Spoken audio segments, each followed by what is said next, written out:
Thanks for joining us for City Council Comments. I'm Steve Erickson along with Councilmember Pat Carlson. Today we're talking about both the Wednesday, July 5th and our Tuesday, July 18th City Council meetings. Thanks for coming in today. Great to be here, Steve. So exciting when I said Pat's going to be doing council comments. Excited. We were like, Pat's coming in. All right, well, we're just coming fresh off our neighborhood in the city meetings. They're called Summer in the City, I guess, and 3 successful meetings. Quite a lot of people, despite a little rain on our last one. Turnout was great. Yeah. What a great opportunity to hang out and get a chance to ask questions of staff and see all the vehicles that the police bring out, the fire department brings out, and all that's going on. It's just a great night, and it must be kind of catching on because there's a lot of people this year.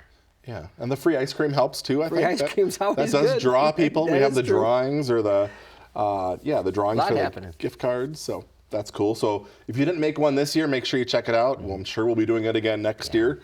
There's usually about 3 meetings. Yep, usually 3. Now it's 3 a year. And it's looking good. No reason why not to keep it going. Yeah, it's fun to see people, and they seem to like it, and they get their questions answered. Can visit with all the different departments. All right, well, let's move into things here. We're going to start with our Tuesday, July 18th council meeting. One of the first items there, Council administered, or Mayor Cook did rather, the oaths of office for 4 new police officers. We've had 3 before. I don't remember if we've had 4. This could be a record. Yeah, 4 seems like a lot. Yeah. But how wonderful. Yeah. 4 officers. So Officer Daniel Enstrom and Jacob Hatzenballer and Drake Molaski and Georgia Carlson, no relation. Okay. And boy, how exciting. And all those officers came from other departments. Yeah.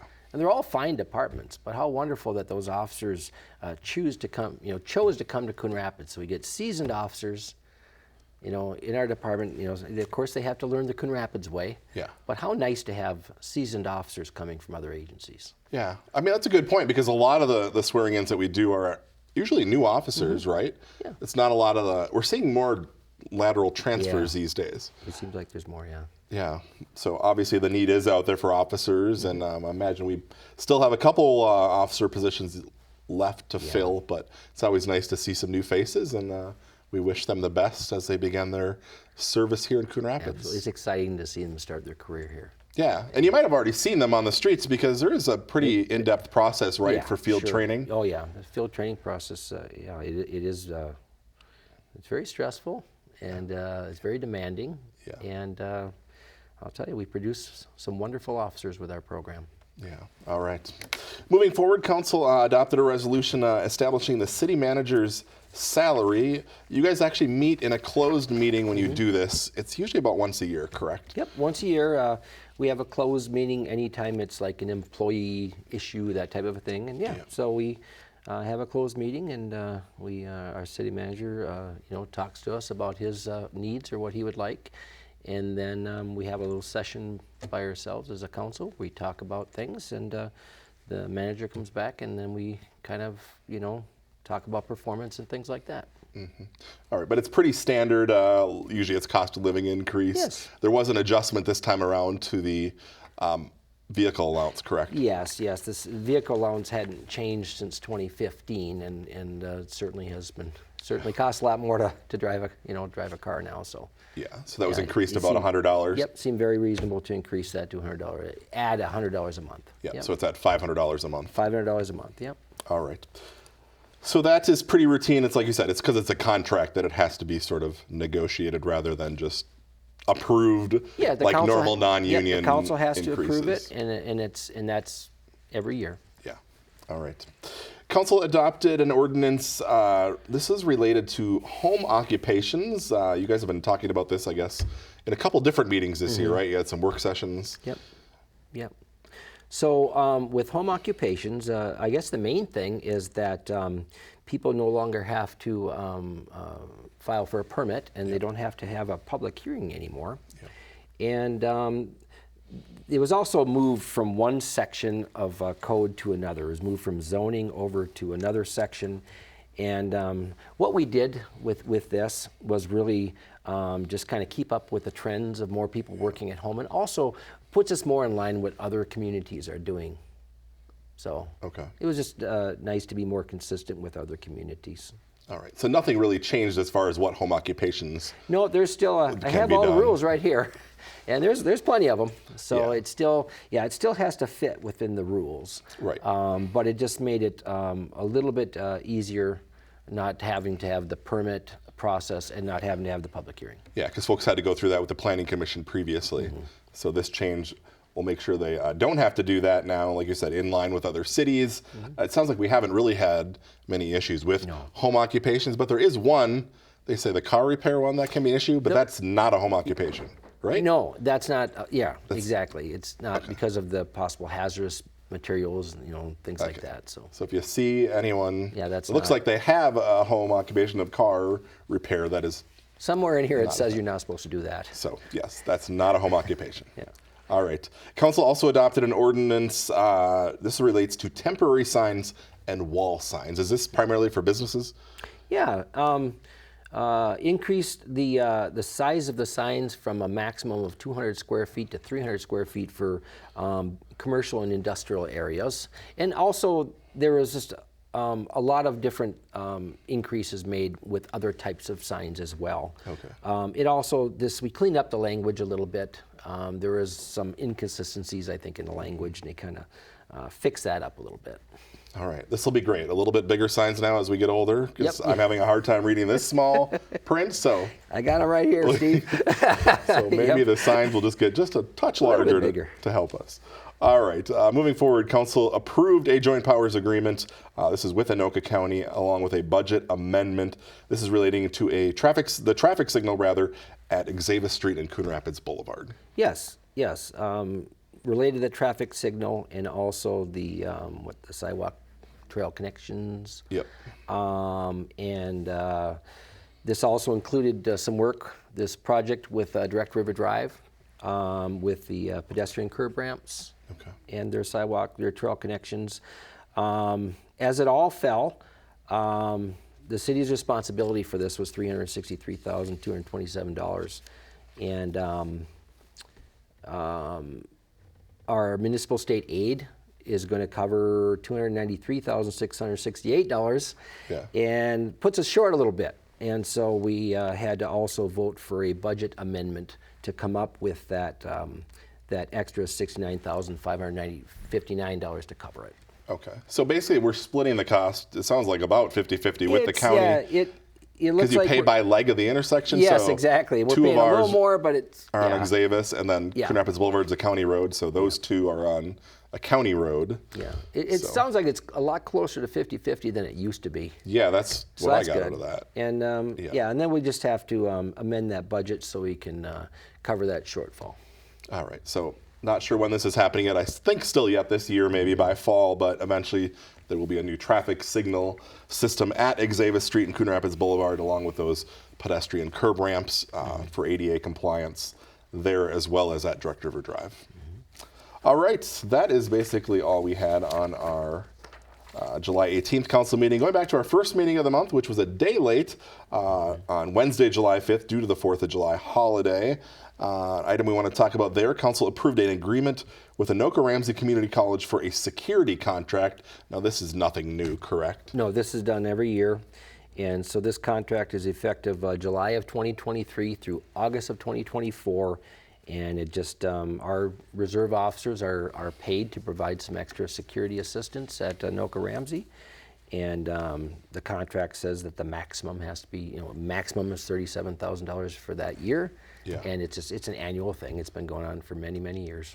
Okay, so they just patrol the lot and some other campus, just make sure everything's very nice. up and up. Our reserve officers are very professional, and it's nice to have a marked unit there and an officer, wearing the uniform and such, like great visibility. Yeah. All right. Council approved a preliminary and final plat. This is for Lawrence Estates Second Edition.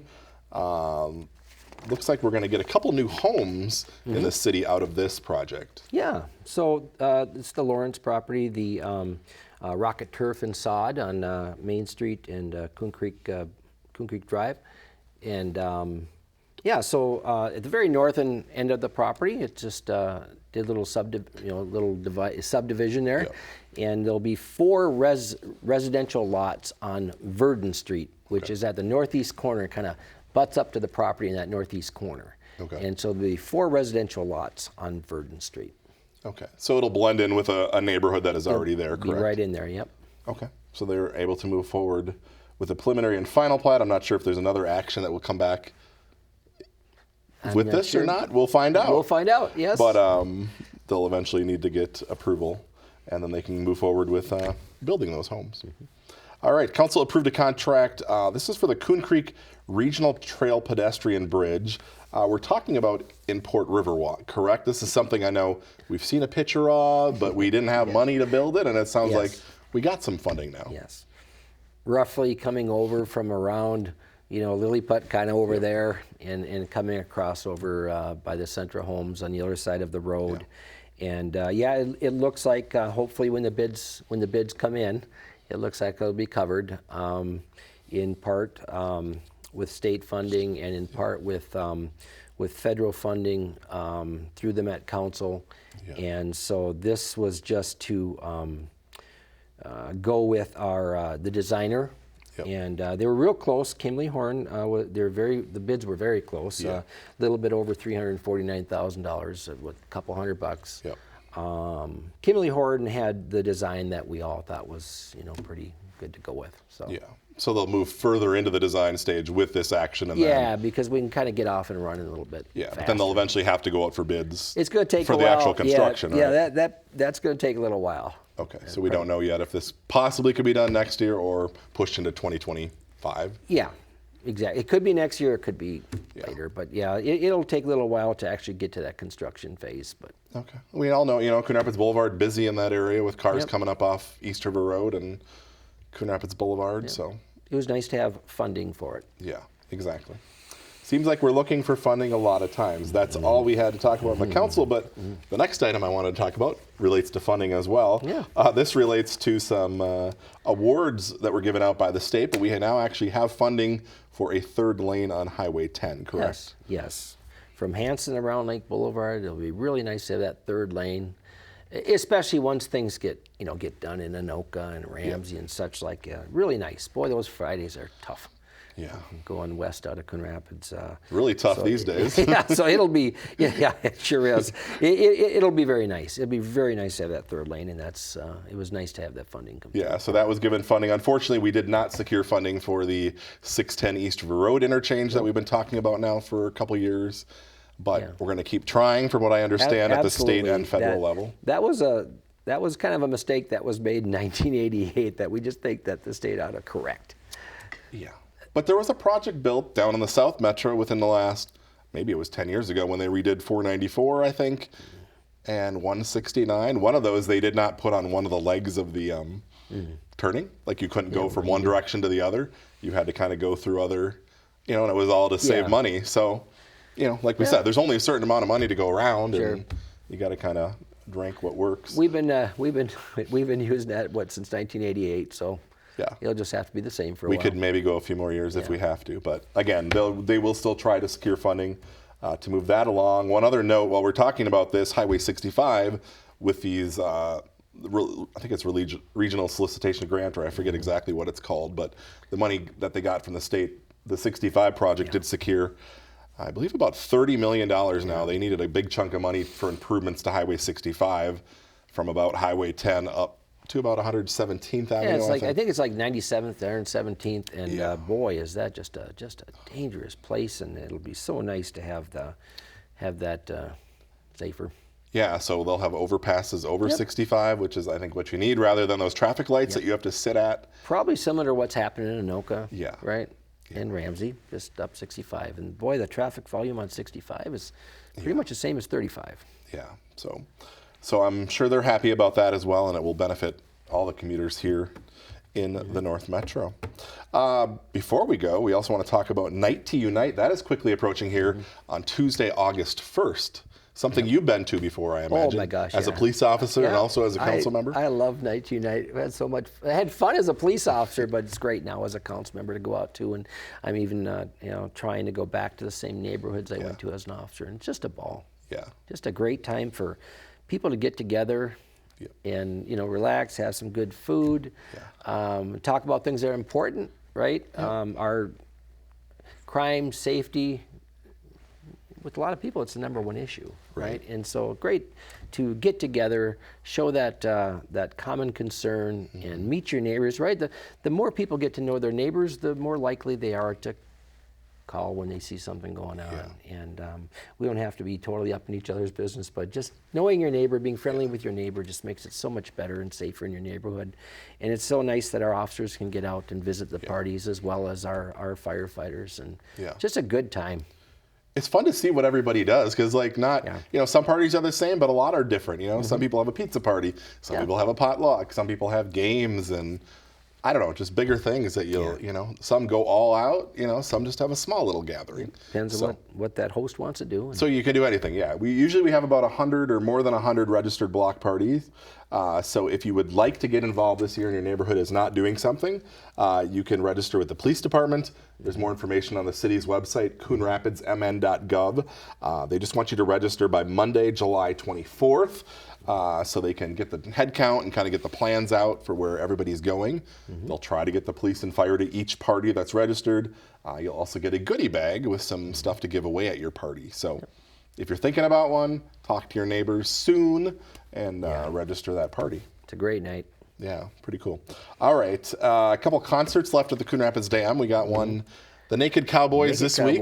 Yep. What do we say? Thursday would be, that's tomorrow. That's tomorrow. The 20th. 20th at 7. And then there's two more after that. It escapes me what they are. And Jonah and the Whales, I believe, is the next week. Is they're regular. On the that would be the 27th.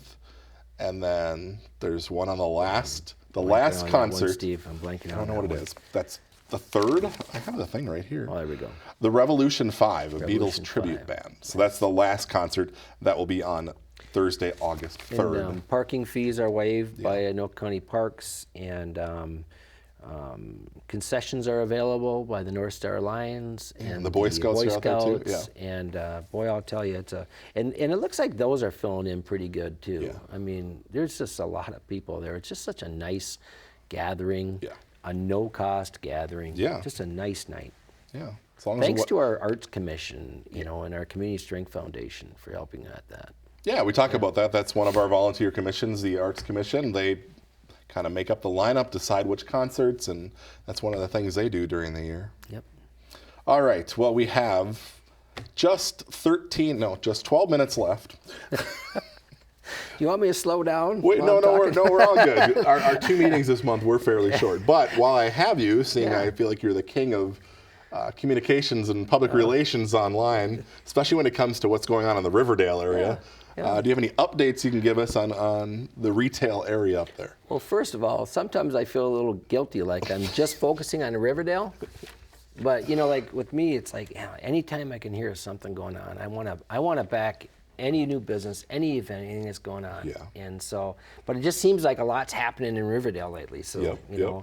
So there's a lot of folks have been asking about Planet Fitness and what's happening there. Yeah. And so the last word I have, and I don't make this stuff up, Steve. I actually hear it from people. The last word I had. Things just change possibly on a daily basis. Look at how many businesses we've had stop.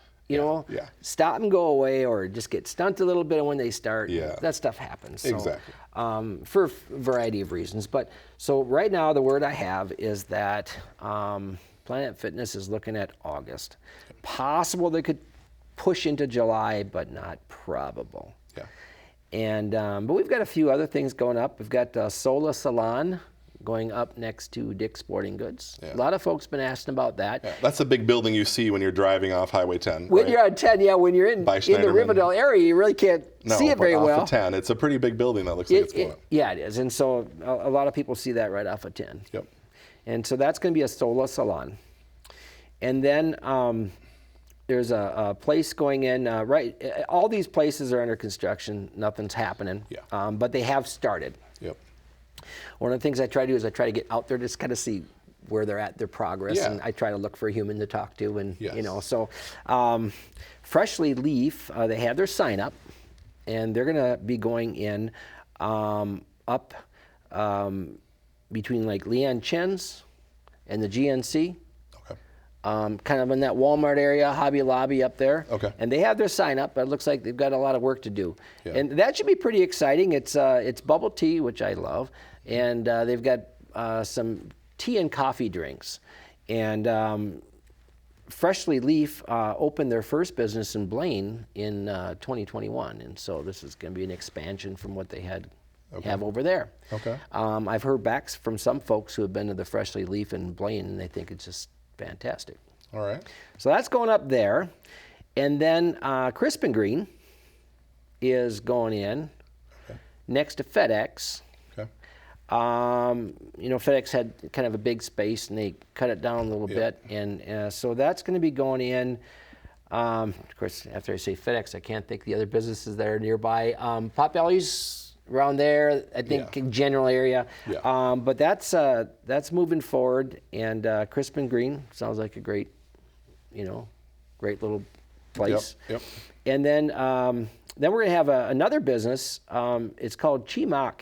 It's in the same little strip mall where Little Caesars is, kind of by Target. Yeah.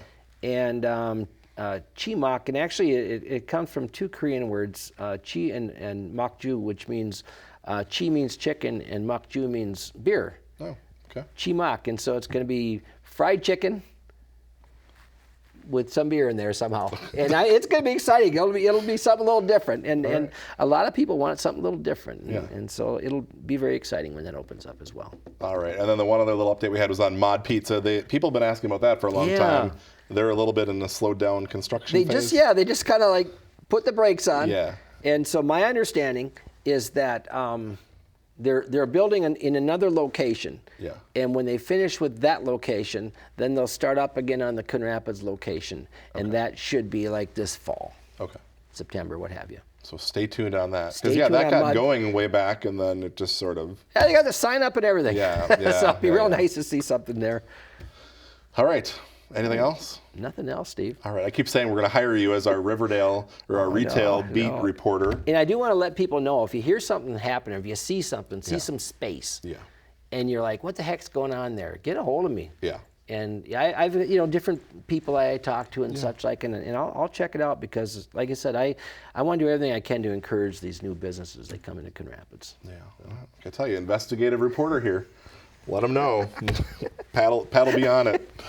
All right. Well, that's all I have. I appreciate you coming here today and chatting with us. A lot of fun being here. All right. Thank you. Well, thank you. Thank you at home for watching, and we'll see you back here again after our 2 meetings in August.